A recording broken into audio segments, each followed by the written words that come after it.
pública en la atención de personas con discapacidad visual.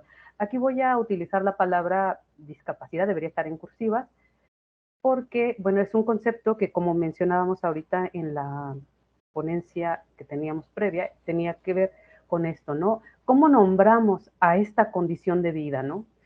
Desde el momento que decimos dis, estamos diciendo que no tiene la capacidad, ¿no? Algo que está suprimido, algo que está eliminado. Entonces, necesitaríamos hablar de condición de vida. Sin embargo, el término no está generalizado, no forma parte de lo que nos es habitual, por eso seguimos utilizando discapacidad.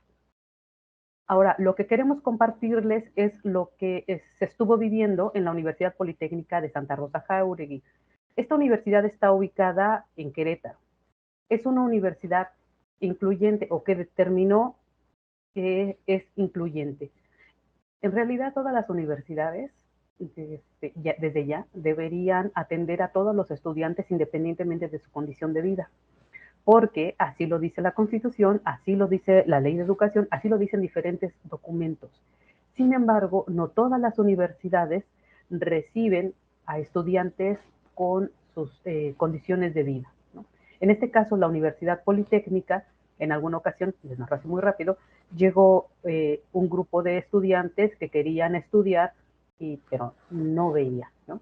Entonces, la cuestión es, la universidad les dijo, esperen un poco, regresen el siguiente año, si al siguiente año quieren seguir estudiando, voy a generar las condiciones para que ustedes puedan estar aquí con nosotros, ¿no?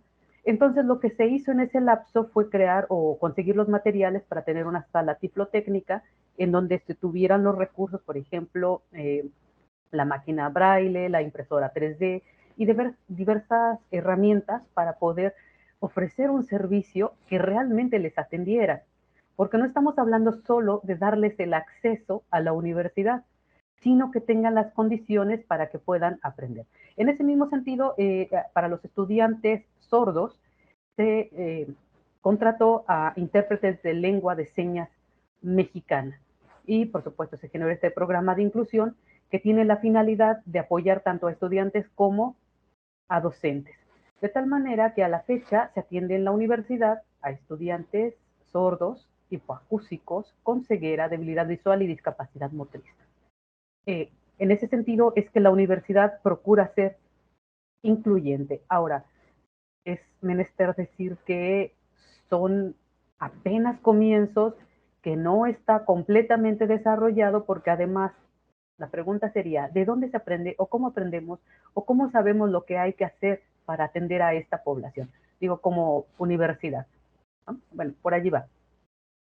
Entonces, hasta ahora se ha atendido a estudiantes con, otra vez, discapacidad. La situación que nos confronta es la de la pandemia. ¿Por qué? ¿Cómo atenderlos? Dense cuenta que ahora que comenzamos a trabajar a distancia. Y entonces, ¿cómo podrían los estudiantes con ceguera acceder, por ejemplo, a una plataforma, ver los materiales? Porque además acuérdense que estas tecnologías están basadas en la imagen, o simplemente cómo manipular los dispositivos para poder atender el Zoom, el Meet o en este caso plataformas como Teams, etcétera, ¿no? Entonces se volvió complicado. Para los estudiantes sordos pareciera que era más sencillo, pareciera también, porque el intérprete de lengua de señas o los intérpretes de lengua de señas estaban ahí junto con los profesores. La situación también es que hay un número limitado de intérpretes y entonces había que coordinar perfectamente entre el personal docente con las personas que interpretan y no podían estar en todas las reuniones. Además debía haber una coordinación muy exquisita que tampoco fue posible en su totalidad. Sin embargo, para ellos era más viable seguirlo. Y si ustedes dicen, bueno, les ponemos subtítulos, también pueden estar conscientes de que el español escrito no es una de las fortalezas de los estudiantes sordos. Si lo notan, o sea, por ahí vemos algunas dificultades o encontramos varias dificultades. Y bueno, para los estudiantes con ceguera, las dificultades aún se incrementaron.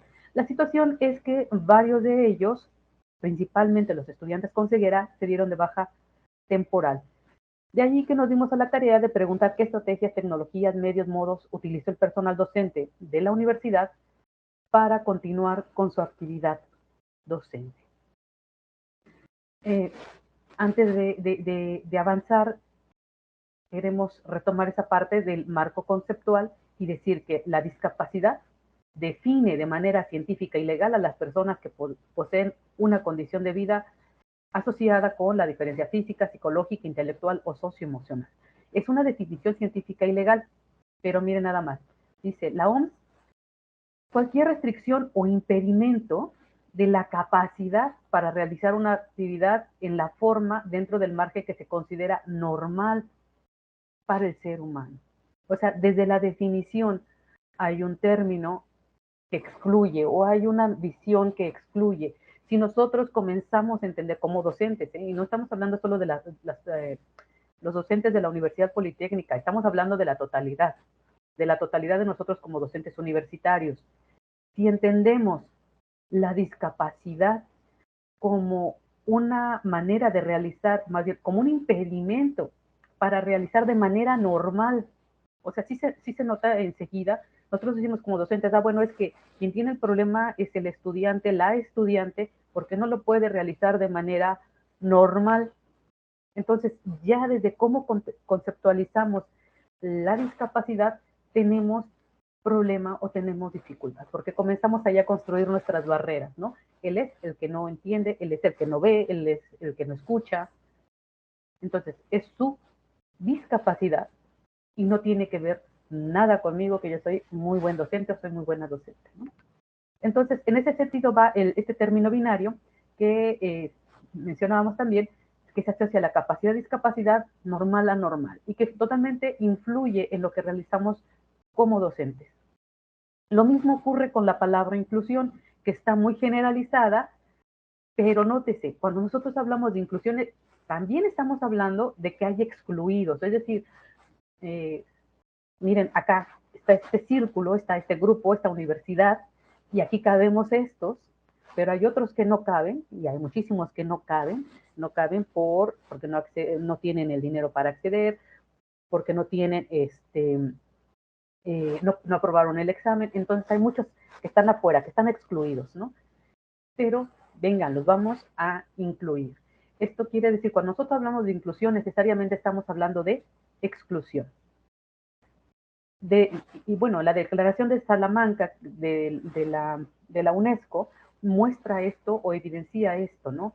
Llama esta declaración a acoger en la escuela a niños discapacitados, bien dotados, a los que viven en la calle, a los que trabajan, viven en poblaciones remotas o nómadas, de minorías lingüísticas, étnicas o culturales y otros grupos o zonas desfavorecidas o marginadas. Es decir, mire, están afuera, pero venga, los invitamos a nuestro club, ¿no? O sea, venga, los metemos.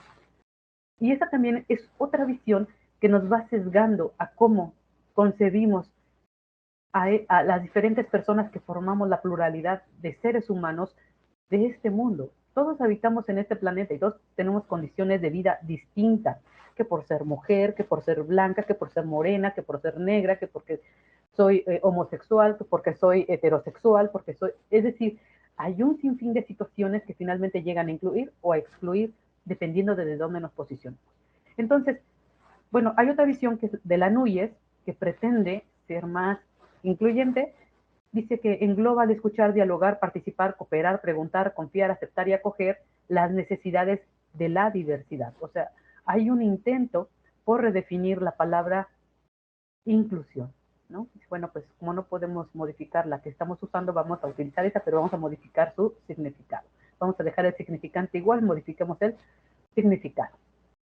Entonces, aquí podríamos retomar otras. Lo que quiero decirles es que desde finales del siglo XX y durante estos inicios de este siglo XXI, apenas recién se está llamando a que las personas con cualquier condición de vida se incorporen a la educación regular, independientemente de que haya o no haya las condiciones. En todo caso, quienes somos docentes deberíamos Maestra, le quedan 5 minutos. Gracias. Tener la cualidad o la capacidad para atenderles dentro de nuestras aulas. Entonces, ya hay un marco legal que viene desde este siglo XX, es muy nuevo, es muy novedoso, no esperemos encontrar algo más atrás en esta cuestión de atender a la diversidad, porque antes se atendía en centros especializados, en institutos especializados, de manera aislada. Ahora se pretende que estén dentro de nuestros salones de clase regulares. Entonces, ¿qué dice el personal docente respecto a todo esto? Bueno, como mencionábamos, aquí lo que nosotros necesitamos indagar es qué es y cómo lo han estado viviendo en la Universidad Politécnica y qué es lo que hicieron, ¿no? Acá les presento más o menos que, bueno, tenemos, se hizo un trabajo de 80 docentes que somos en la Politécnica, 60 contestaron este cuestionario y básicamente lo que vamos a entender es que, bueno, dentro del personal docente también tenemos una persona con discapacidad motriz y otra persona con ceguera. ¿Qué usaron durante ese periodo? Fíjense, el 88% de los docentes, del personal docente encuestado, dijo que siguió con la videoclase. El resto trabajó a través del correo electrónico, mandándoles las lecturas y recibiendo por ahí los reportes de lectura o las actividades. Muy pocos trabajaron con plataformas, es decir, adicional a la videoclase. Por ejemplo, estamos hablando de Moodle, estamos hablando de Classroom y otras, ¿no? Hay algunos que las combinaron, pero es la minoría. La mayoría siguió con su clase tradicional en exposición dentro de esa videoclase. Y mucho menos trabajaron con el aula invertida, aunque también en este sentido de la videoclase, ¿no? Ve y lee y venimos a discutir en la videoclase. Entonces, así fue como se trabajó en la mayoría. Gracias. Entonces,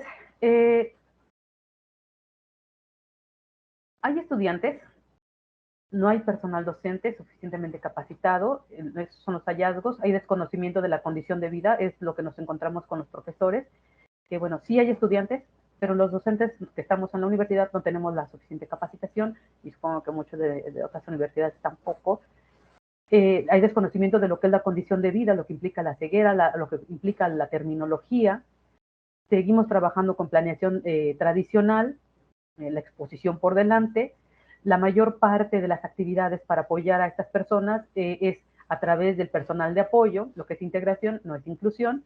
Y aunque hay recursos como la sala tiflotécnica, todavía seguimos desconociendo todo lo que implica trabajar con personas con ceguera. Los aspectos favorables nada más son, como personal docente, es que tenemos disposición para aprender, tenemos el compromiso con la población estudiantil, aunque todo esto recae finalmente en acciones individuales y todavía no conseguimos hacerlo de manera institucional.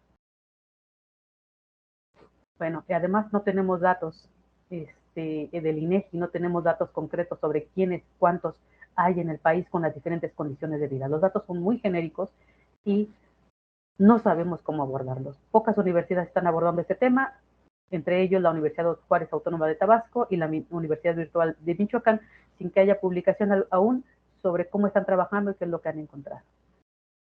Y hasta allí, como mencionábamos, es un programa, más bien este trabajo está financiado por PRONACE del CONACYT.